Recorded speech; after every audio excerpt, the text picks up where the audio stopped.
No journey can justify your meaning of life. Stop doing journey. Be steady. Stay when you are. Stay only with your own self. This is something different. But ultimately, we have to finish our all journeys. And that is ultimate happiness. What we say, that is a moksha or mukti or total freedom in spiritualization.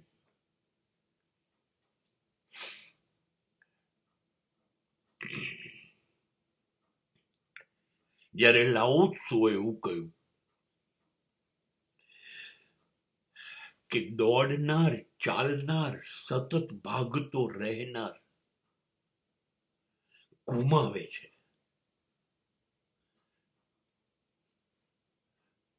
અને પલાઠી વાળીને એક જગ્યાએ બેસી જનાર બધું જ મેળવે છે.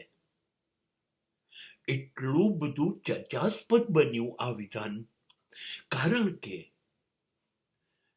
જો દોડશો નહીં તો સંપત્તિ, સમૃદ્ધિ, સત્તા, પ્રસિદ્ધિ, સંબંધો આ બધું મેળવશો કેવી રીતે?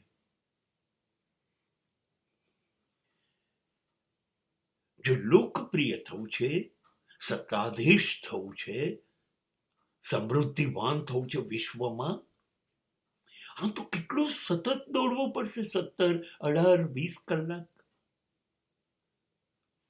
તો જ મળશે. અને લાઓ ત્સે તો ના પાડે છે દોડવાની, કે દોડશો તો મળશે નહીં, બેસશો તો મળશે. હવે બેસી રહેશો તો વિશ્વના સૌથી ધનવાન, લોકપ્રિય કે સત્તાધીશ બનશો કેવી રીતે? એના માટે તો દોડતા જ રહેવું પડશે, બેસાશે નહીં.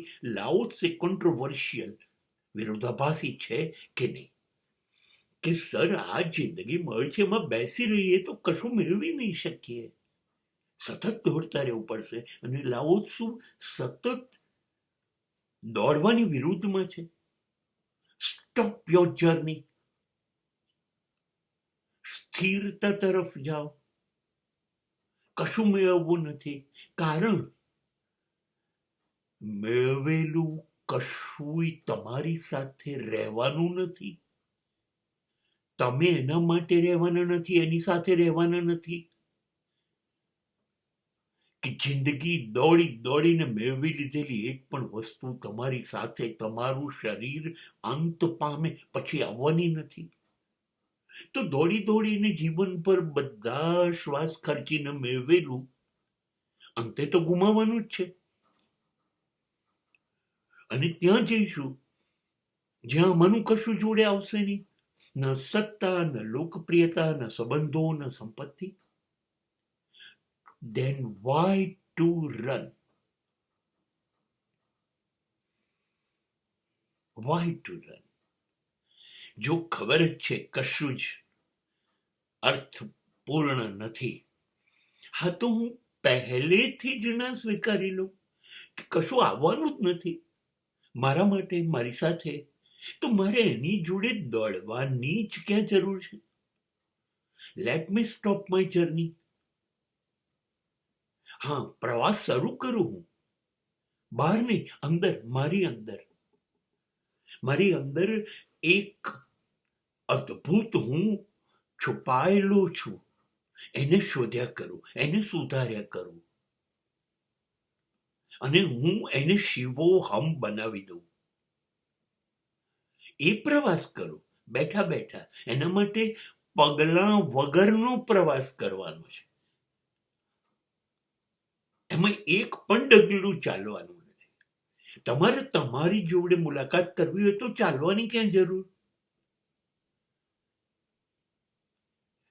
આવું વિરોધાભાસી સમજણ આ વિશ્વ પર એક જ વ્યક્તિ આપી શકે, એનું નામ લાઓ ત્સુ છે.